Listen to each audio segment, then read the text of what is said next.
Okay, अब हम बात करते हैं डिस्कवरी ऑफ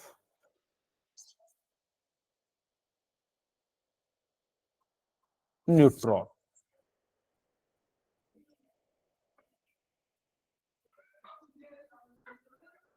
ठीक है, अब वो इसकी जरूरत कैसे पड़ी? आप सभी ने अब तक पढ़ लिया है कि सबसे पहले जो है इलेक्ट्रॉन की डिस्कवरी हुई, फिर प्रोटॉन की डिस्कवरी हुई। इसका रीजन क्या हुआ? इन्होंने एक वेट मशीन लिया, वेट मशीन पे इन्होंने एक साइड हीलियम को रखा, और जब हीलियम को रखा और दूसरी साइड इनके अनुसार से, जो उस समय के अनुसार से जब डिस्कवरी ऑफ न्यूट्रॉन नहीं हुआ था, तो उस समय के अनुसार से सिर्फ और सिर्फ इसका मास किसका होगा? प्रोटॉन का। तो इसके पास कितने प्रोटॉन होने चाहिए? दो। और यहाँ पे इन्होंने क्या करा कि दो हाइड्रोजन को रख दिया और कहा कि भाई दोनों का मास क्या होना चाहिए? बराबर होना चाहिए। होना चाहिए कि नहीं? यस सर, यस अब सर। लेकिन ऐसा हुआ नहीं। हुआ क्या कि ये जो है ना कुछ इस प्रकार से झुक गया। अब क्यों झुक गया? क्योंकि इसका मास अभी के समय कितने होते हैं? 4 होते हैं, यस और सर, इसका मास कितना होता है? अभी भी 2 होता है। Yes sir. तो जिस कारण से इन्होंने कहा कि भाई इसके अंदर कोई ना कोई एक और चीज है, तभी तो हमें पता लगेगा। क्योंकि इसका मास जो है ये दोनों का दोनों पूरा का पूरा मैच कर नहीं रहा था। कर रहा था क्या?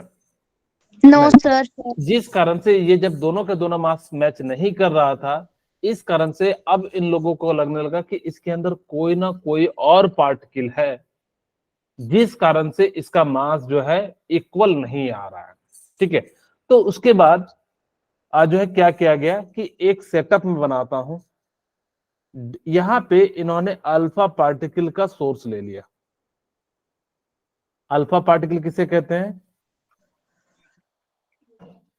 हीलियम को। नहीं, फर्स्ट।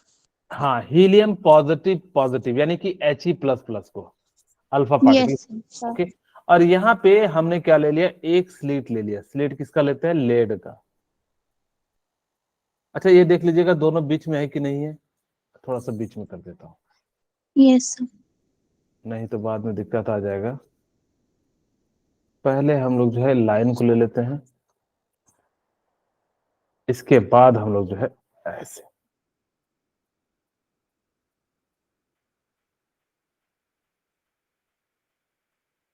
यहाँ पे हम लोगों ने क्या लिया? बेरिलियम का सीट लिया।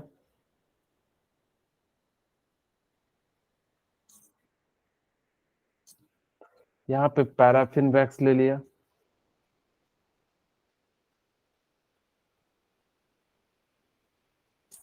और यहाँ पे डिटेक्टर ले लिया।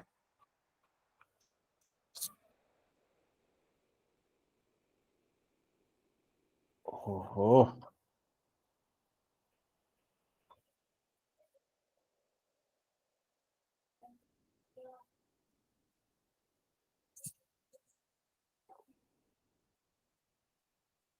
अब ये डायरेक्शन मेरे तरफ दिख रहा है ना।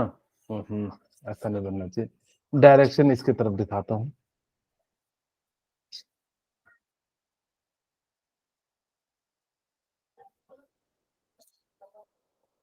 ऐसे बन भी नहीं रहा है मेरे तरफ डायरेक्शन। ये समझ लेना कि इस डायरेक्शन से जो आने वाली लाइट है ना, इसको जो है वो क्या करेगा? ये डिटेक्टर होता है। यस बस सर। समझ लेना।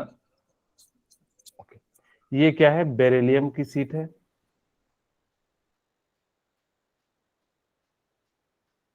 और ये क्या है? पैराफिन वैक्स है।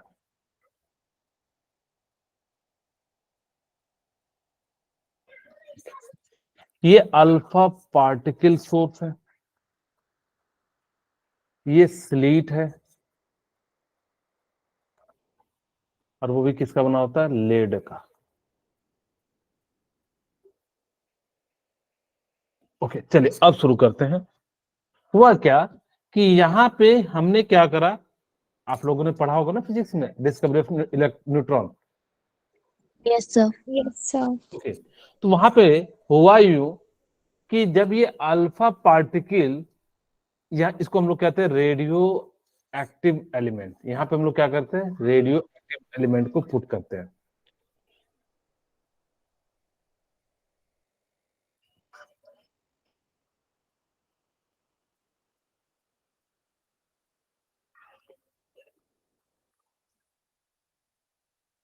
और जब ये रेडियो एक्टिव एलिमेंट को हम लोग क्या करते हैं, बम्बार्ड कराते हैं, तो यहाँ से अल्फा पार्टिकल निकलता है। इसी को हम लोग क्या कहते हैं, He प्लस प्लस को हम लोग क्या कह देते हैं, अल्फा पार्टिकल कह देते हैं। इसको लिख भी देता हूं, इसको याद भी रखिएगा क्योंकि क्वेश्चन भी पूछा गया था। ओके, अब जब यहां से अल्फा पार्टिकल निकला, ये स्लिट का काम क्या होता है, रे को कंसंट्रेट करना। हाँ बिल्कुल, एक पर्टिकुलर डायरेक्शन में जाना। जैसे आप लोग कभी देखना मंदिर में जाते हैं तो वहां बैरिकेड लगा देते हैं, क्यों लगाते हैं, ताकि कि आप जो है सिस्टमेटिक मैनर में जाए। अगर जो ऐसे जाइएगा तो क्या हो जाएगा, जो है वो भीड़ कंट्रोल नहीं हो पाएगी। तो इसीलिए हम लोग क्या करते हैं, एक जो है ऐसे घुमा घुमा के जो बनाते हैं, ताकि कि सिस्टमेटिक में लोग जो है क्या कर सके, मंदिर की ओर जा सके या कहीं भी। ओके, यहाँ पे हमने क्या करा कि इस बेरिलियम की सीट पे टकराया। जब ये बेरिलियम की सीट पे टकराया, आपको पता होगा कि आपके मन में आ रहा होगा कि सर सबसे पहले मुझे ये बताओ कि अल्फा पार्टिकल ही क्यों लिए, बीटा गामा क्यों नहीं लिए। अल्फा पार्टिकल जो होता है बेरिलियम के कंपैरिजन में लगभग लगभग मास जो देखिए डबल होता है। आपको पता है बेरिलियम का मास कितना होता है, 4.9 होता है, जबकि हीलियम का मास कितना होता है, 2.4 होता है। Yes sir. अब अगर इसको ये टकराएगा तो इसको क्या कर देगा, इसको चीरता हुआ पार हो जाएगा, होगा कि नहीं। अगर ये जैसे, क्योंकि इसका मास देखिए कितना ज्यादा, आप अगर जो छोटा सा बुलेट में कितना मास होता है, फिर भी हमारी बॉडी को आर पार कर देता है कि नहीं कर देता है, या बहुत सारे हल्के मेटल को भी कर देता है। क्यों, क्योंकि इसको हमने क्या करा कि बहुत ज्यादा जो है यहाँ पे अल्फा पार्टिकल को जो है पास करा है, बम्बार्ड करा के। यहाँ पे जो है बेसिकली बम्बार्ड तो नहीं कराते, यहाँ पे जो है अंदर में होता है, वहां से अल्फा पार्टिकल निकला।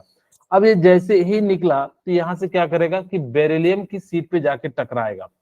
बेरिलियम की सीट पे टकराएगा तो जिस कारण से यहाँ पे एक पार्टिकल क्या कर जाता है, रिलीज कर जाता है। ठीक है, ओके। अब जैसे ये रिलीज हुआ तो यहां से क्या हुआ कि हमने ना यहाँ पे positive negative magnetic field electric field सारी चीजें अप्लाई किया, लेकिन देखा कि कोई डेविएशन नहीं था। कहोगे सर ऐसा कैसे हो गया, तो मैं आपको थोड़ा सा पहले एक रिएक्शन लिख के दिखाता हूँ। हुआ यूं कि हमने He प्लस या 2 प्लस लिख दो, 2,4, यस सर। और बेरिलियम के साथ करा दिया। बेरिलियम का कितना होता है, 4.9। Very good. अब जैसे इसके साथ कराया तो यहाँ पे क्या हो गया, C612 प्लस 1 न्यूट्रॉन का फॉर्मेशन हो गया। देखो कैसे हुआ होगा, 4 इसके पास प्रोटॉन थे, 2 इसके, तो 6 प्रोटॉन हो गए। Yes sir. 4 मास इसका था, और यहाँ पे जो है क्या हो गया कि 3 मास इसने ले लिया, और एक जो मास है वो किसके फॉर्म में छोड़ दिया, यानी कि न्यूट्रॉन के फॉर्म में छोड़ दिया।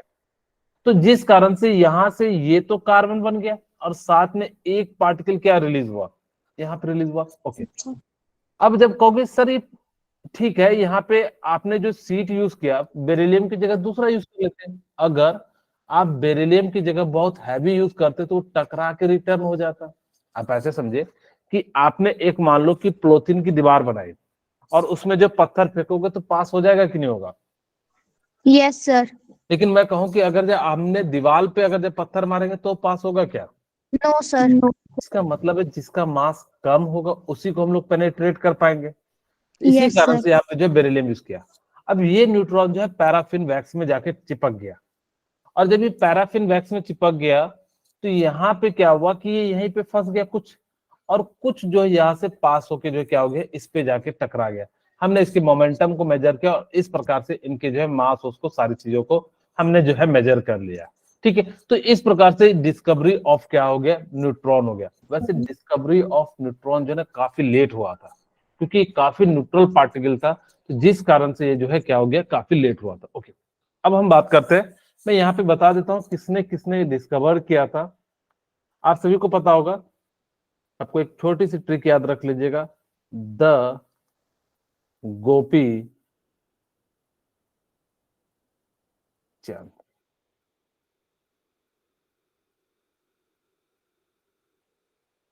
ओके। ई से क्या हो जाएगा? इलेक्ट्रॉन। टीएच से क्या हो जाएगा? थॉमसन। थॉमसन। थॉमसन। इसको किसने किया था? जे थॉमसन ने। Yes sir. और पी से क्या होता है? प्रोटॉन। प्रोटॉन। और जी से क्या हो जाता है? गोल्डस्टीन। गोल्डस्टीन।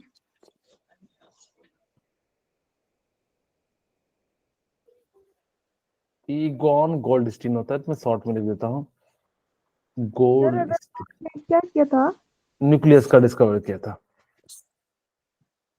अच्छा, आप लोग ना अभी सर्च करोगे ना गूगल पे, तो आपको जो है ना डिस्कवरी ऑफ प्रोटॉन जो है ना कई जगह रदरफोर्ड भी मिल जाएगा। यस सर, रदरफोर्ड है। हाँ, लेकिन एक्चुअल में आपके जो जेई ने जब पूछा जाएगा, नीट पूछा जाएगा, तो आप ई गोल्डस्टीन ही मार के आना। Yes sir. आपको कहोगे तो मैं जो इसका आंसर भेज दूंगा, और क्वेश्चन भी आप कई बार जो है प्रीवियस ईयर की आप देखोगे। आप एक बार जब पीवाईक्यू की बुक में लिखोगे तो वहां पे आपको ई गोल्डस्टीन ही मिलेगा, ठीक है। जबकि रदरफोर्ड ने न्यूक्लियस का डिस्कवर किया था, तो ये चीजें आपको याद रखनी है। ओके, एन से क्या हो जाता है? चैडविक ने। न्यूट्रॉन का खोज किया था। James Chadwick. हाँ, इसने किसने किया था? James James Chadwick. चैडविक ने। एच आ गया एक्स्ट्रा।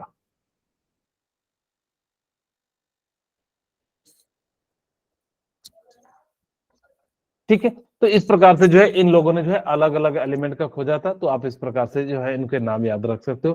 कैसे याद रखना है? द गोपी चंद के नाम से याद रख लेना। ओके, डाल्टन एटॉमिक थ्योरी क्या कहता है? डाल्टन एटॉमिक थ्योरी जो बना था ना, basically law of conservation of mass and law of definite proportions बना था। लॉ ऑफ कंजर्वेशन मास क्या कहता है? किन्हीं को याद है? Mass of Mass can react. neither be created nor be destroyed. हाँ, वेरी गुड। एक तो ये भी होता है, और क्या लिखा था? Mass of reactant equal to mass of reactant product. तो इस प्रकार से भी आप क्या कह सकते हो? कह सकते हो लॉ ऑफ डेफिनेट प्रोपोर्शन। मैंने बताया था कि जब कोई भी एटम होगा तो वो हमेशा कैसा बनेगा? फिक्स रेशियो में बनेगा। इसीलिए इसको हम लोग क्या कह देते हैं? Law of definite proportion. चाहे आप कहीं का भी पानी लीजिए, समुद्र का लीजिए, रिवर का लीजिए, या फिर आप पाउंड का ले लीजिए, या धरती के नीचे का ले लीजिए, चाहे हिमाचल का ले लीजिए, चाहे दिल्ली का ले लीजिए, चाहे मुंबई का, पानी का जो रेशियो होगा 1:8 ही होगा। आप इसकी चिंता नहीं करना कि हम पानी जब बनाएंगे हाइड्रोजन का 1 ग्राम लगेगा और ऑक्सीजन का 8 ग्राम से बनेगा। ओके, क्या क्या साइलेंट फीचर थे डाल्टन एटॉमिक थ्योरी के? इन्होंने कहा कि each element composed extremely small particle called atom. Actual में सबसे पहले जो कहा था महर्षि कनाद ने कहा था। उन्होंने कहा कि एटम जो, यानी कि उन्होंने जो है एटम को, उन्होंने कहा कि जो परमाणु, उन्होंने एटम नहीं कहा था, उन्होंने क्या कहा था? परमाणु कहा था। कहा था कि अणु को हम लोग जो है फिर से नहीं तोड़ सकते, इसलिए उसको हम लोगों ने क्या नाम दे दिया? परमाणु, यानी कि जिसको हम कभी भी तोड़ नहीं सकते। ये महर्षि कनाद ने कहा। महर्षि कनाद ने कुछ बात, महर्षि कनाद की कुछ बातें डाल्टन ने उठाई और यहाँ पे जो है क्या कर दिया? पुट कर दिया। लेकिन ये जो थे उस समय के अनुसार से जो इधर साइड के जो वेस्टर्न साइंटिस्ट थे उनको ज्यादा महत्व दिया जाता था, और हम लोगों को उतना ज्यादा महत्व नहीं दिया जाता। आज भी अफ्रीकन लोग अगर जो कोई चीज डिस्कवर करते हैं, तो वो लोगों को उतनी ज्यादा वैल्यू नहीं मिल पाती, तो उनको क्या करना पड़ता है? किसी दूसरे के सहारे रेफरेंस लेना पड़ता है। इसी कारण से उन्होंने क्या कहा कि जो सबसे छोटा पार्टिकल होगा, ज्यादा नहीं पढ़ा है, बस डिस्कवरी ऑफ न्यूट्रॉन पढ़ाए हैं, ठीक है। ठीक है, तो इस प्रकार से हमने क्या करा कि वहां पे हमने क्या कहा कि भाई सबसे जो छोटा पार्टिकल है उस समय मतलब जो है इलेक्ट्रॉन प्रोटॉन की डिस्कवरी नहीं हुई थी। एटम आज हमें पता है कि किसके किससे मिलके बने होते हैं, आपको पता? Electron, proton, neutron. Electron, proton, neutron. Total 12 part से मिलके बने होते हैं। यस। हाँ, कौन कौन से? इलेक्ट्रॉन, इलेक्ट्रॉन, प्रोटॉन, प्रोटॉन और न्यूट्रॉन। हाँ, उसके बाद क्या होता है? आइसो न्यूट्रिनो, आइसो प्रोटोनो, और फिर quarks, up quarks, down quarks, boson, और जो है इस प्रकार से जो है टोटल जो है टोटल कितने होते हैं? 12 होते हैं। हमें जो पढ़ना है वो कौन कौन से पढ़ना है? Electron, electron, proton, neutron. हाँ, इलेक्ट्रॉन, प्रोटॉन एंड न्यूट्रॉन। ठीक है, तो ये ही हमें जो है पढ़ना है, इन्हीं के बारे में हम लोग बात करेंगे। उन्होंने कहा कि डिफरेंट एलिमेंट का, अगर मैं कहूं कि आपने जो है हीलियम ले लिया या मैं जो है लिथियम ले लेता हूं, अगर मैंने क्या ले लिया, लिथियम का और बेरिलियम का, वही कहता है atom of particular element like but differ atom other element. अगर लिथियम लिथियम ही लिया तब तो इनकी प्रॉपर्टी सेम होगी, लेकिन मैंने क्या करा कि लिथियम या दूसरा एलिमेंट ले लिया तो इसकी प्रॉपर्टीज क्या हो जाती है, डिफरेंट हो जाती है। अब मैं आपसे पूछूं कि लिथियम का एटॉमिक नंबर कितना होता है, 3, मास नंबर कितना होता है, 7, इसका 4 और इसका कितना होता है, 9 होता है। मैं आपसे कहूं कि प्रोटॉन इसमें कितने होंगे, तो ये प्रोटॉन कितने होंगे आपका, जो 3, जो जितना एटॉमिक नंबर होता है उतना ही तो प्रोटॉन होता है। अगर मैं आपसे पूछूं इलेक्ट्रॉन कितने हो जाएंगे, 3। आपसे मैं पूछूं न्यूट्रॉन कितने हो जाएंगे, 4 वेरी गुड। अच्छा मैं आपसे पूछूं यहाँ पे प्रोटॉन कितने होंगे, 4 इलेक्ट्रॉन कितने हो जाएंगे, 4 और यहाँ पे न्यूट्रॉन कितने हो जाएंगे, 5।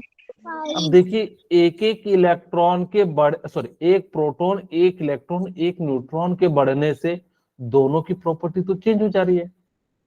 क्योंकि सर ऐसा क्या हुआ कि एक प्रोटॉन, एक इलेक्ट्रॉन, एक न्यूट्रॉन के बढ़ने से इनकी प्रॉपर्टीज चेंज हो गई, बाकी सारी चीजें तो सेम है, ये भी प्रोटॉन का, ये भी इलेक्ट्रॉन का, ये भी न्यूट्रॉन, ये भी प्रोटॉन इलेक्ट्रॉन एंड न्यूट्रॉन से बना है, फिर चेंज क्यों आता है? आपको मैं एक सिंपल शब्दों में समझाऊं।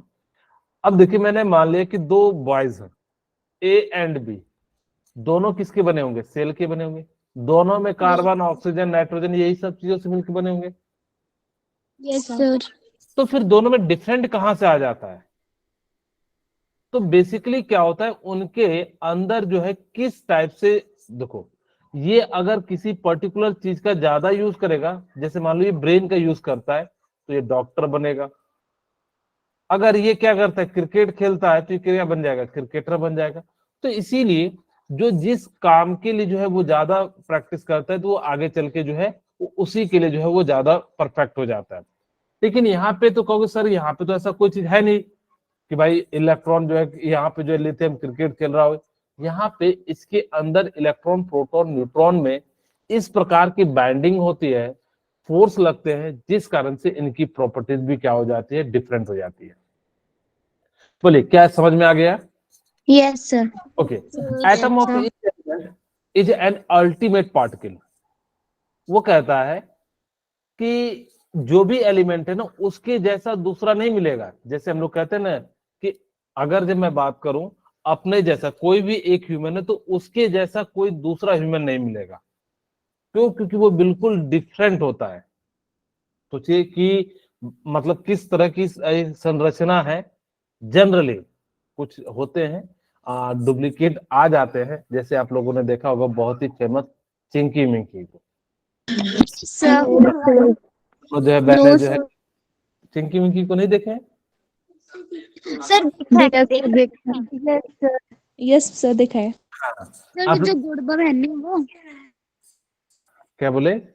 सर ये वो जो गुड़बा बहन है, जो जुड़बा बहन जो है, हाँ हाँ हाँ बिल्कुल सही, जो कपिल शर्मा के शो में आते हैं, ठीक है उसी तरीके से। लेकिन यहाँ पे ऐसा बिल्कुल भी चांसेस नहीं है। तो यहाँ पे क्या होता है कि अगर कोई भी एलिमेंट है तो वो बिल्कुल अल्टीमेट पार्टिकल है, उसके जैसा कोई नहीं हो सकता। इट हैज कैरेक्टरिस्टिक्स मास, इसके पास कुछ मास होते हैं, बट इट इज स्ट्रक्चरलेस। ये जो होता है स्ट्रक्चरलेस होता है। क्योंकि सर स्ट्रक्चरलेस का मतलब क्या है? ये सिर्फ ऐसा नहीं है कि हाइड्रोजन सर्कुलर पाया जाएगा तो हीलियम जो है रेक्टेंगुलर पाया जाएगा, या लिथियम जो है एकदम पेंटागोनल पाया जाएगा, नहीं। ये सभी के सभी कैसे होते हैं? स्फेरिकल होते हैं। कोई मुझे बताएगा क्यों स्फेरिकल होते हैं? सर क्या? कोई भी एटम जो होता है ना वो स्फेयर के फॉर्म में पाया जाता है। स्ट्रक्चरलेस का मतलब है वो उनका कोई स्ट्रक्चर नहीं होता, सिर्फ एक ही स्ट्रक्चर होता है, स्फेरिकल होता है। आप लोगों ने जितने भी चीजें देखे होंगे वो सारी की सारी सर्कुलर स्फेरिकल फॉर्म में होती है। क्यों होता है? क्यों होता है? हाँ जी, एक बच्ची बिल्कुल सही बोल रही थी। सरफेस टेंशन के कारण। Very good. एक तो सरफेस टेंशन के कारण होता है, दूसरा यहाँ पे जो फोर्स लगता है न्यूक्लियस के द्वारा वो चारों तरफ क्या लगेगा? इक्वल। इक्वल लगेगा। इक्वल लगेगा। लेकिन अगर बाकी आप देख लीजिए तो हो सकता है कि यहाँ पे पास हो तो यहाँ पे ज्यादा लगे, हो सकता है यहाँ पे जो इस डायरेक्शन में चले तो कम लगे। डायगोनल तो वैल्यू बड़ी होती है, आप चाहे किसी भी डायरेक्शन में ले लो। तो इस कारण से इसमें जो लगता है वो कैसा लगता है? यूनिफॉर्म लगता है। दूसरा, सर्कुलर का जो मास होता है वो पूरी तरीके से यूनिफॉर्म डिस्ट्रीब्यूट कर सकते हो। तीसरा, यहाँ पे क्या हो जाता है कि अगर हम बात करें कि स्फीयर के अंदर जो है छोटे से पार्ट का जो वॉल्यूम हो जाता है वो भी क्या हो जाता है? ज्यादा हो जाता है। इसी कारण से जो एटम होते हैं वो किस फॉर्म में रहना पसंद करते हैं? जैसे पानी की बूंद क्या होती है? गोल होती है, रेक्टेंगुलर होती है? Sphere in shape. हाँ, स्फीयर इन। क्यों होती है? तो यही सब रीजन के कारण जो है क्या हो जाती है? वो स्फीयर हो जाते हैं। भाई कहता है एटम आर इनडिस्ट्रक्टिबल। एटम को हम लोग डिवाइड नहीं कर सकते। They can neither created nor be destroyed. अगर कोई कहता है कि मैंने एटम को क्या कर दिया? बना दिया, तो वो समझो भगवान है।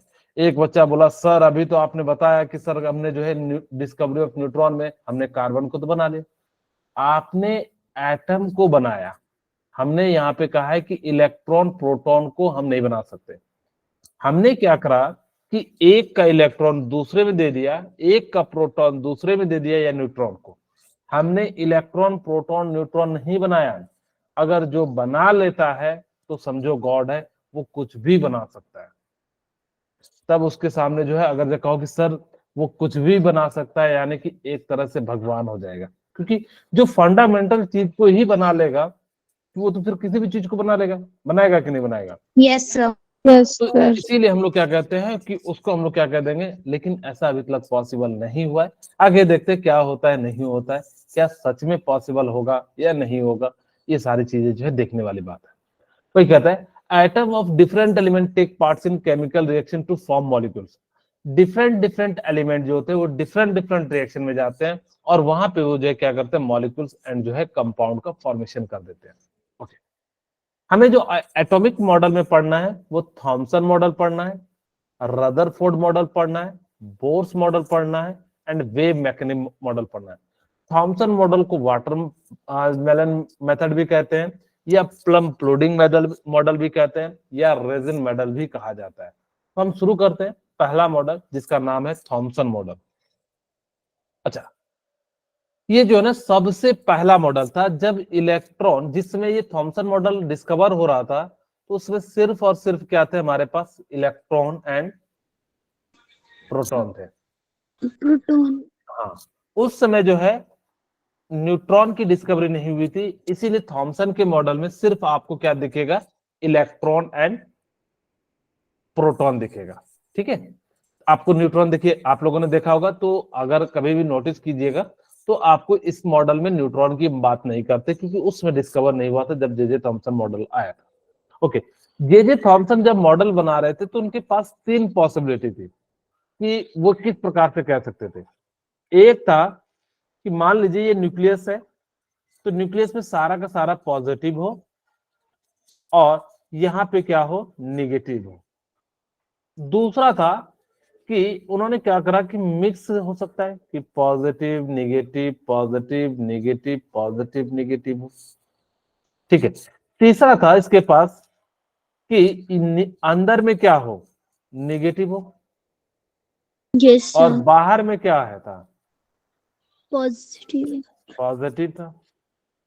ये तीन मॉडल इनके पास पॉसिबल थे उस समय के अनुसार से। तो इन्होंने कहा कि ऐसा तो होगा नहीं कि सेंटर में या तो पॉजिटिव हो या नेगेटिव हो, क्योंकि उन्होंने देखा कि भाई पूरा एटम क्या है? न्यूट्रल है। कहीं से भी काट रहे हैं तो ऐसा तो नहीं लग रहा है कि अगर जो सपोज करो कि हम अगर जो काट रहे हैं किसी चीज को, तो हो सकता है ना कि बहुत सारे का न्यूक्लियस कट रहा होगा। कट रहा होगा यस कि नहीं? सर। अगर जब कटता तो वो क्या कर जाता कि जो है वहां पे क्या हो जाता कि जो है पॉजिटिव नेगेटिव चार्ज बन सकते थे, लेकिन बन नहीं रहा था। तो इसका मतलब है कि वो क्या हो रहा होगा? यूनिफॉर्मली डिस्ट्रीब्यूटेड होगा। आज हमें पता है कि वो सेंटर में है, लेकिन उस समय के अनुसार से हाइपोथेटिकली सोचिए कि किस प्रकार से उन्होंने जो चीजें सोची होंगी। तो ये 3 चांसेस थे, तो उन्होंने ये वाला जो है सेलेक्ट किया। अब इस चीज को समझाने के लिए उन्होंने किसी चीज का एग्जाम्पल का उनको जरूरत था, तो उन्होंने क्या लिया, वाटर को ले लिया, वाटरमेलन को। इसको हम लोग क्या कहते हैं, वाटरमेलन। हाँ ओके, वाटरमेलन ले लिया। तो इसको हम लोग एक और नाम से भी जानते हैं, वाटरमेलन मेथड या प्लम प्लोडिंग मॉडल, ठीक है, Yes, sir. या रेजिन मॉडल भी कहा जाता है।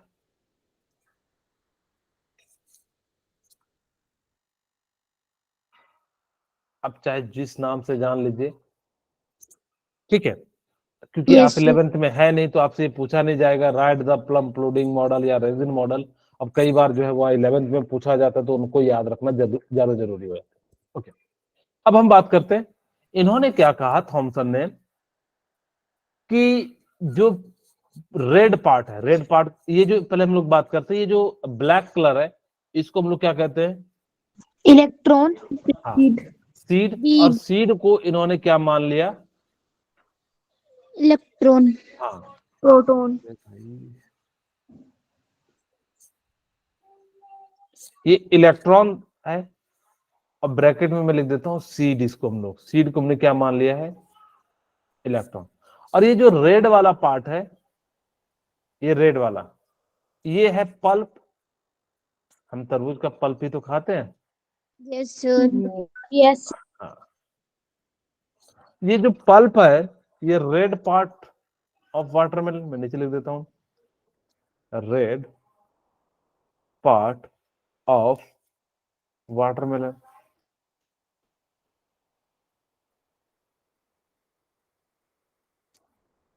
और इसी को हम लोगों ने क्या मान लिया, पॉजिटिव। Positive. Proton. इन्होंने कहा कि भाई जो मास होगा ना, ऐसा नहीं कि किसी पर्टिकुलर जगह होगा, पूरे तरबूज में यूनिफॉर्म होगा।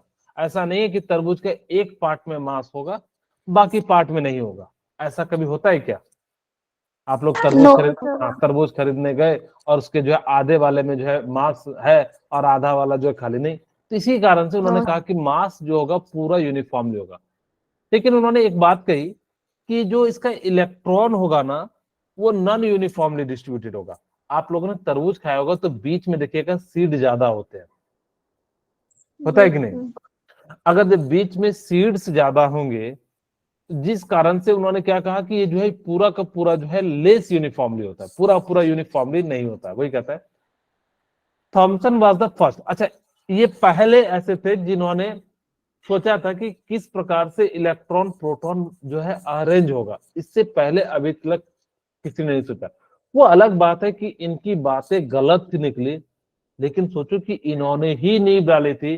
अगर इन्होंने ये नहीं कहा था, कहते कि इलेक्ट्रॉन प्रोटॉन जो है किस प्रकार से होंगे, तो बाकी लोग जो है इस पे डिस्कवर नहीं करते, या हो सकता है कि समय लगता है डिस्कवर्ड करने में। तो इन्होंने जो है फर्स्ट मॉडल दिया था कि इन्होंने ही शुरुआत किया कि भाई आखिर जब इन्होंने डिस्कवरी किया इलेक्ट्रॉन का, और इन्हीं के स्टूडेंट ने जो है प्रोडक्ट का, प्रोटॉन का जो है क्या किया था, डिस्कवरी किया था, तब इन्होंने कहा कि भाई इस प्रकार से जो है आपके इलेक्ट्रॉन प्रोटॉन जो है अरेंज होंगे। और इसी चीज को हम लोग क्या कह देते हैं, Thomson model of atom. Thomson propose that an atom consists of uniformly paired positive charge in which electrons are distributed more and less uniformly। इसका मतलब है कि जो पॉजिटिव पार्ट तो यूनिफॉर्मली डिस्ट्रीब्यूटेड है, आप कहीं भी तरबूज खाएंगे तो आपको पूरा मास बराबर मिलेगा, बशर्ते अनलेस एंड अनटिल जो है बाहर से आपने एक्सटर्नल फोर्स ना लगाया हो या कोई डिफेक्टिव इसमें ना हो। अगर जो डिफेक्टिव पीस है, जैसे मान लो कि सड़ गया, गल गया या कुछ हो गया, तो अलग बात है। वैसे इसका जो है पूरा का पूरा जो है यूनिफॉर्मली मास होता है। लेकिन जो सीड्स होते हैं वो क्या हो जाते हैं कि जो है पर्टिकुलरली डायरेक्शन में जो है, यानी कि एक ज्यादा होते हैं और बाकी इधर उधर जो है, देखिए यहाँ पे सेंटर के आसपास जो है ज्यादा होते हैं और किनारे किनारे जो है क्या होते हैं, कम होते हैं। This model is known as plum floating model, raisin model and watermelon model भी कहा जाता है। अच्छा, इसको याद रखने के लिए थॉमसन मॉडल को मैं थोड़ा सा आपको तरीका बताता हूँ, शायद आपके काम आ जाए। थॉमसन है, इसमें M है, इसको पलट दीजिए तो W आ जाएगा, तो क्या नाम आ जाएगा? वाटरमेलन मेथड आ जाएगा। ठीक है, तो इस प्रकार से आप जो है याद रख सकते हैं कि इसको जो है इस प्रकार से कहा जाता है। Okay, an important drawback of this model is that mass of atom is considered to be evenly spread over the atom. इनकी दो गलतियां थी, क्या क्या थी मैं बता देता हूं। इन्होंने क्या कहा था कि सबसे पहले कहा कि इनकी जो मास है वो यूनिफॉर्मली डिस्ट्रीब्यूटेड है। इसका मतलब है कि जो मास है, जबकि एक्चुअल में जो एटम है वो मास कहाँ पाया जाता है? न्यूक्लियस में पाया जाता है। इस कारण से ये जो है मॉडल क्या हो गया, इनका गलत हो गया। दूसरा, ये जो उन्होंने क्या कहा कि आज के समय इलेक्ट्रॉन एक जगह रहता है या घूमते रहता है? सर घूमते रहता है। घूमते रहता है, तो इसका मॉडल तो स्टैटिक था, क्योंकि भाई उन्होंने कहा कि यहाँ है तो यहीं रहेगा, जबकि एक्चुअल में इलेक्ट्रॉन क्या कर रहा है? रिवॉल्व कर रहे हैं। रहा है। जिस कारण से हमने क्या कह दिया कि ये जो है इनकी दो बेसिक गलती थी कि mass uniformly not distributed in according to the new atomic theory, and second, in according to the Thomson model, its model is a static model, but at that time electron are revolve in the circular orbit, a circular path, ठीक है, in the atom। तो इस प्रकार से हम लोग जो है कह सकते हैं कि इनकी ये क्या थी, डिमेरिट थी, जिस कारण से ये जो है पूरा का पूरा मॉडल जो है क्या हो गया, गलत हो गया। ओके, अब हम बात करते हैं कि इसका सेकंड मॉडल। अब हम बात करते हैं रदरफोर्ड मॉडल। मैं यहीं पे समझा देता हूं रदरफोर्ड मॉडल क्या था। यहाँ पे हमने अल्फा पार्टिकल का सोर्स लिया,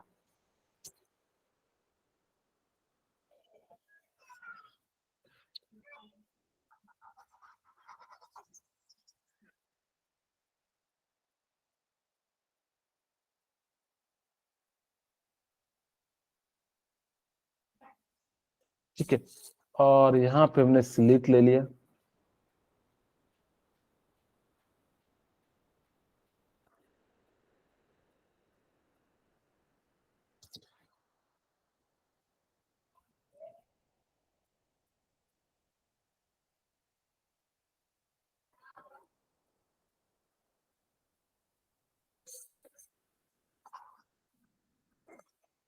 और यहाँ पे हमने एक सर्कुलर पाथ ले लिया।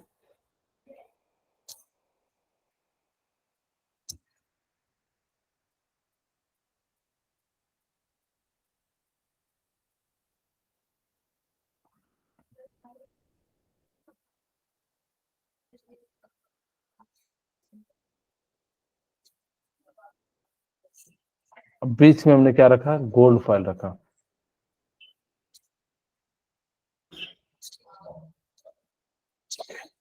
यहाँ पे हमने क्या करा, फ्लोरोसेंट मटेरियल डाल दिया।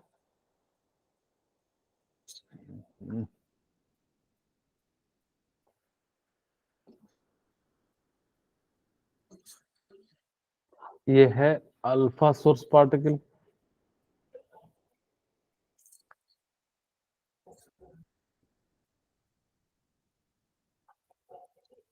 ये है स्लीट, ये है डिटेक्टर, सर्कुलर,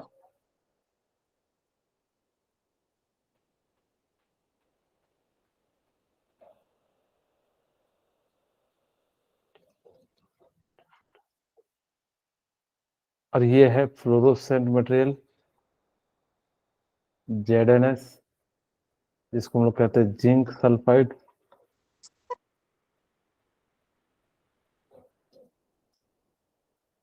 सल्फाइड, और इसी को हम लोग क्या कहते हैं, फ्लोरोसेंट मटेरियल।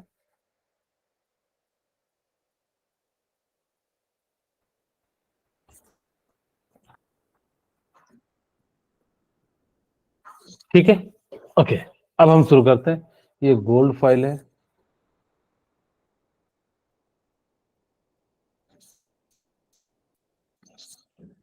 और इसकी थिकनेस कितने लिए है, 100 नैनोमीटर। एक एक करके मैं सारी बातें समझाता हूं।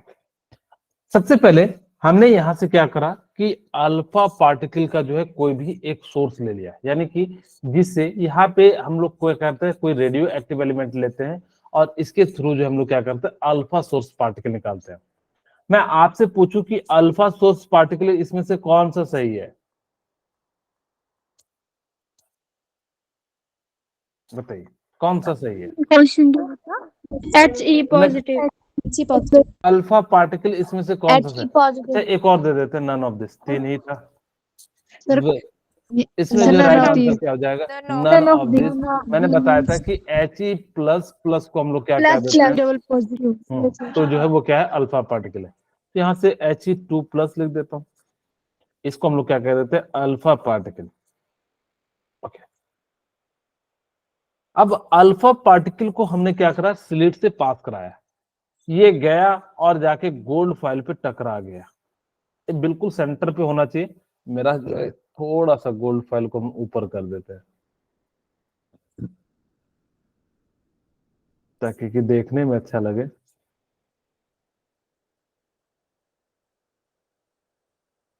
ठीक है, ओके। अब जैसे ही टकराया तो देखा गया कि मोस्ट ऑफ द, अच्छा यहाँ पे फ्लोरोसेंट मटेरियल जिंक सल्फाइड, किसी ने देखा है फ्लोरोसेंट मटेरियल? No sir. सबने देखा होगा, सब लोग झूठ बोल रहे हैं, वो अलग बात है, आपको पता नहीं होगा, इसमें आता हूँ। आप लोगों ने कभी रोड के किनारे रात में देखना, एक जो है ना, या दिन में भी देखना, छोटे छोटे ना इस प्रकार से रेड कलर के सर्कुलर स्टिकर लगाए जाते हैं। Yes sir. वो भी क्या करता है, पहले हम लोग छोटे थे तो उसको कहते थे रेडियम है, जबकि रेडियम नहीं होता है, वो फ्लोरोसेंट मटेरियल होता है। जैसे ही रात में लाइट पड़ता है ताकि कि आपको पता लग सके कि उधर साइड क्या है, मतलब जो है डेंजर है या खतरा है, रेड का मतलब यही होता है, जिस कारण से लोग जो है आपको वो आसानी से टर्न ले सके, क्योंकि अगर जब रात में लाइट जब मोड़ होती है तो उसमें तो आपको दिखता नहीं है, तो वो पेड़ पे जैसे टकराता है तो आपको पता लग जाता है कि किधर साइड जो है मुड़ना है या खतरा है। तो इस तरह से क्या करता है, आदमी जो है स्लो मैनर में लेके चले जाता है। या आप लोगों ने कभी साइकिल चलाया होगा या साइकिल देखा होगा, तो उसके पीछे और आगे ना रेड कलर का इस तरह का लगा Yes, होता है। sir. Yes Yes, sir. sir.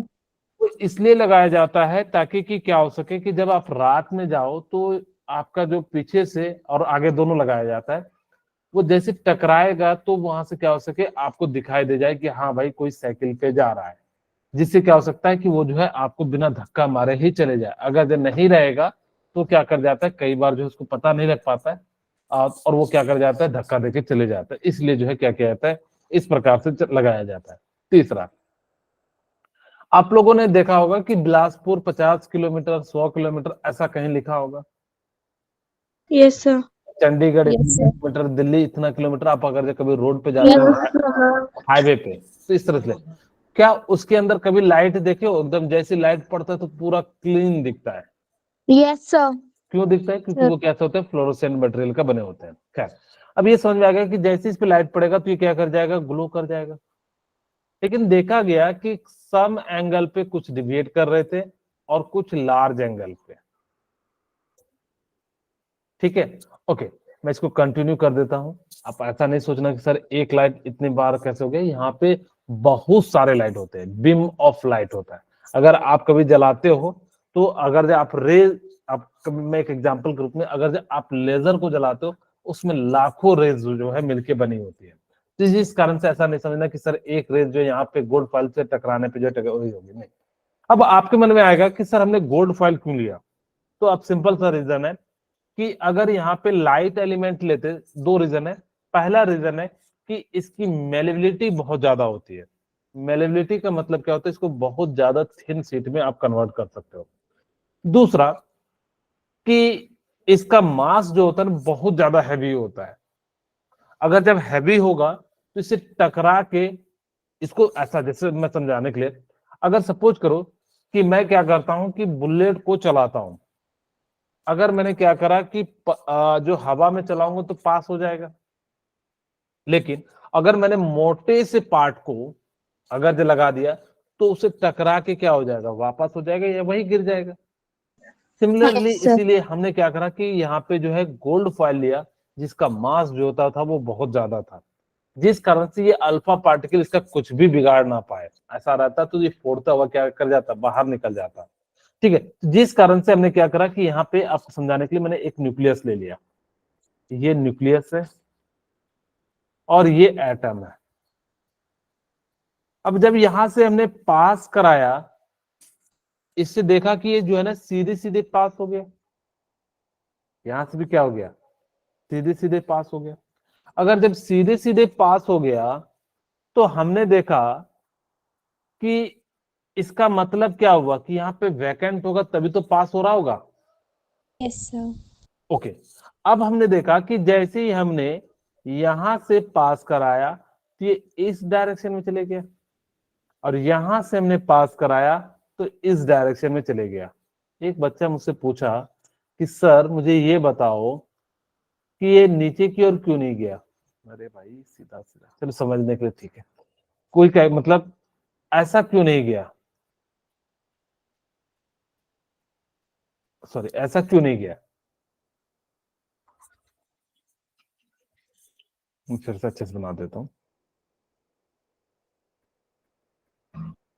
ऐसा क्यों नहीं कर रहा, ये ऐसा ही क्यों गया, कोई बताएंगे। क्वेश्चन क्या है? वो है मैंने कहा कि ये रेज जो है अपवर्ड डायरेक्शन की ओर क्यों गया, नीचे की ओर क्यों नहीं गया।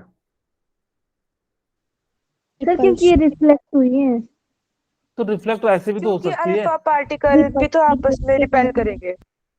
अल्फा पार्टिकल आपस में, यानी कि अल्फा पार्टिकल यहाँ भी तो रिपेल करना चाहिए। न्यूक्लियस की अट्रैक्शन ज्यादा होगी तो ये नेगेटिव न्यूक्लियस तो हाँ जी बोलिए क्योंकि नेहा। न्यूक्लियस भी पॉजिटिव है और वेरी जो गुड, अल्फा पार्टिकल पॉजिटिव। हाँ यहाँ पे very good, thank you Neha.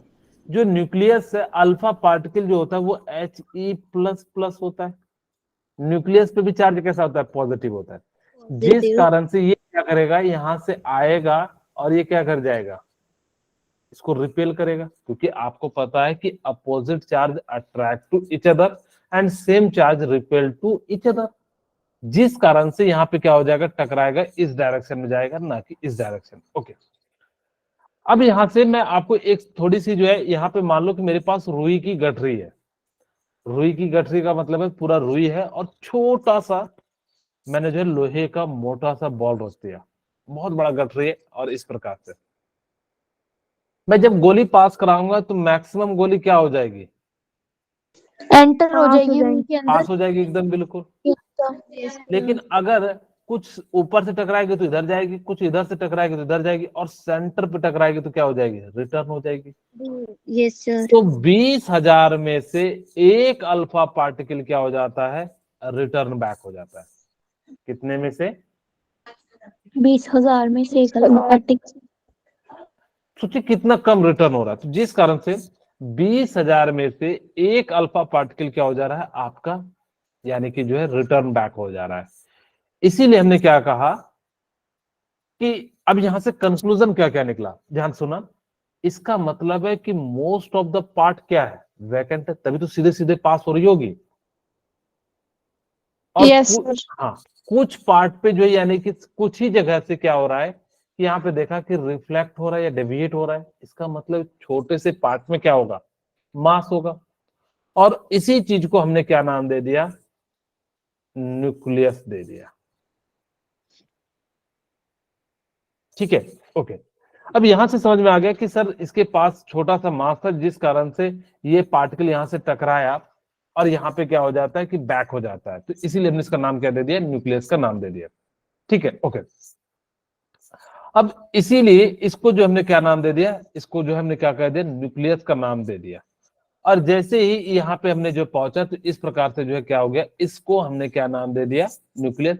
तो डिस्कवरी ऑफ न्यूक्लियस जो था रदरफोर्ड ने किया था। आपको मैं एक छोटे से एग्जांपल के साथ समझाता हूं। अगर आपने इतना सा, जैसे सपोज कीजिए, मैं एक एग्जांपल के साथ समझाता हूं। अगर आपने बॉल ले लिया, जो क्रिकेट खेलते हैं बॉल, अगर बॉल के साइज का आपने न्यूक्लियस लिया है, अगर आपने बॉल के साइज का न्यूक्लियस लिया है, तो जो उसका रेडियस होगा ना, या उसका जो एटम का साइज होगा, वो नरेंद्र मोदी स्टेडियम के बराबर होगा। सोचो कितना स्पेस खाली होगा, आप अमेजिन कीजिए। ठीक है, तो इमेजिन कीजिए कि कितना बड़ा जो है उसका स्पेस होगा, कितने सारे वैकेंट जा रहे होंगे। अगर मैंने क्या कहा कि अगर मैंने टेनिस बॉल या जो बॉल होता है जो क्रिकेट से खेला जाता है उसके साइज का मैंने क्या ले लिया, बॉल ले लिया, न्यूक्लियस ले लिया, तो उसका जो है एटम का साइज जो होगा वो नरेंद्र मोदी स्टेडियम के बराबर होगा। तो बहुत बड़ा ज्यादा उसका साइज हो जाता है, जिस कारण से हमने क्या कहा कि यहाँ पे जो है इन सारी चीजों को जो है हमने क्या कहा कि इसका जो साइज होता है बहुत ज्यादा होता है, इसलिए मोस्ट ऑफ द रेस जो है वो क्या हो जाता है, वैकेंट हो जाता है। और इस प्रकार से जो हमने क्या कहा कि जो है न्यूक्लियस का जो डिस्कवर किया था वो किसने किया था, रदरफोर्ड ने किया था। ओके, वही कहता है most of the alpha particle passed through gold foil undeflected, क्योंकि यहाँ पे जब बहुत मोस्ट ऑफ द जो अल्फा पार्टिकल थे वो सीधे सीधे क्या हो जा रहे थे, पास हो जा रहे थे। A small fraction of the alpha particle were deflected by small angle. अच्छा, एक बात याद रखना कि इस जितना स्मॉल एंगल होगा उसकी संख्या ज्यादा होगी, जितना लार्ज एंगल होगा उसकी डेविएशन के चांसेस और कम हो जाएंगे। जैसे मैं कहूँ 60 डिग्री के 4 होंगे तो 90 डिग्री के कितने हो जाएंगे, थोड़े कम हो जाएंगे, और 180 डिग्री के क्या हो जाएंगे, और भी कम हो जाएंगे, यानी कि 20,000 में 1 हो जाएंगे।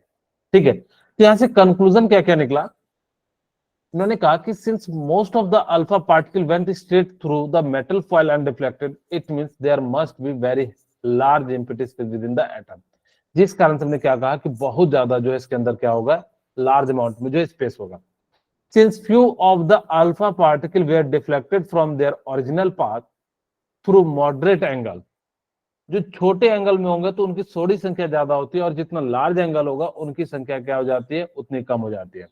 It was concluded that whole of the positive charge concentrated at the space occupied by the positive charge is very small in the atom। और इस प्रकार से हमने कहा कि भाई पॉजिटिव चार्ज होगा वो पर्टिकुलरली छोटे से जगह में होगा, और इस प्रकार से हमने जो है नाम दे दिया। ठीक है, ओके, इतनी सी बात। अगर जो किन्हीं को यहाँ पे कोई डाउट हो तो आप लोग मुझसे पूछ सकते हैं।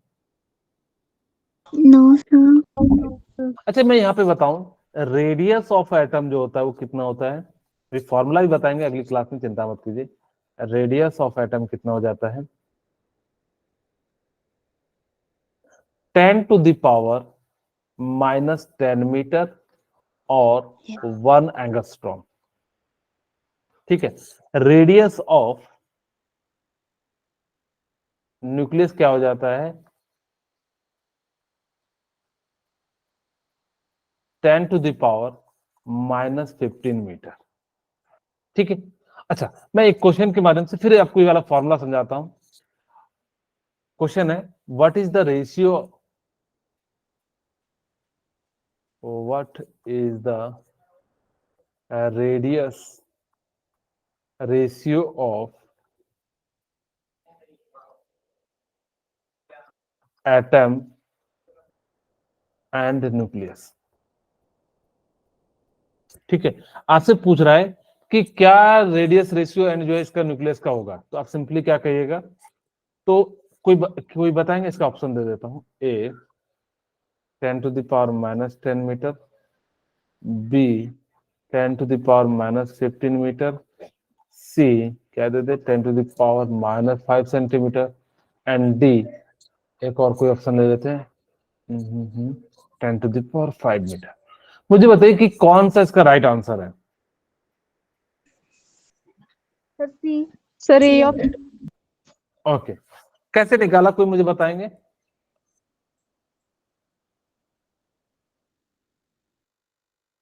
ओके, मैं बता देता हूं, यहाँ पे ध्यान से देखिए, रेडियस रेशियो जो होता है वो क्या होगा, यानी कि ऊपर में रेशियो इक्वल टू, मैं क्या लिख सकता हूं, रेशियो ऑफ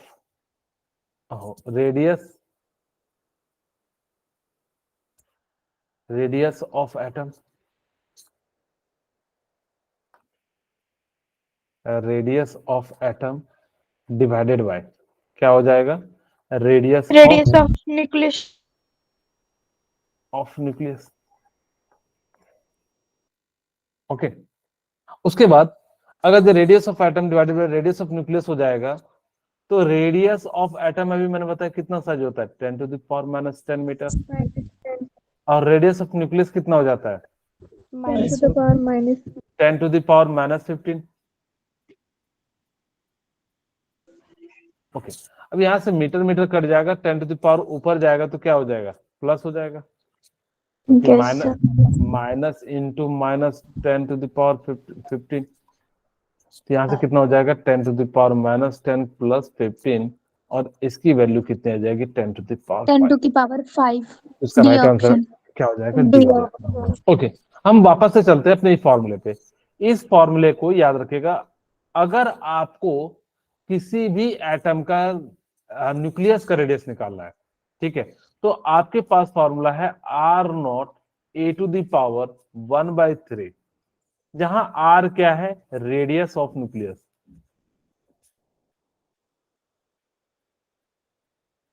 ठीक है, और आर नॉट क्या है? कांस्टेंट है, और इसकी वैल्यू कितनी लीजिएगा? 1.33 into 10 to the power minus 15 metre. यहाँ पे ध्यान रखिएगा, हमने जो लिया है वो किसके लिए लिया है? मीटर में लिया है। इन्होंने जो लिया है वो सेंटीमीटर में लिया हुआ है, तो इस चीज को थोड़ा सा ध्यान रखिएगा। अगर ये सेंटीमीटर में लेते हैं तो 10 टू द पावर कितना हो जाएगा? आपका 13 हो जाएगा। और ए क्या होता है? एटॉमिक मास होता है। और एटॉमिक मास कैसे निकालते हैं? Number of proton plus number of neutron से जो हम लोग क्या करते हैं? निकालते हैं। ठीक है, हम नेक्स्ट क्लास में इस पे जो है क्वेश्चन कराएंगे, क्योंकि एक बार जो है उस पे जब करेंगे तो 3-4 जब तक नहीं करेंगे तो आपको क्लियर नहीं होगा।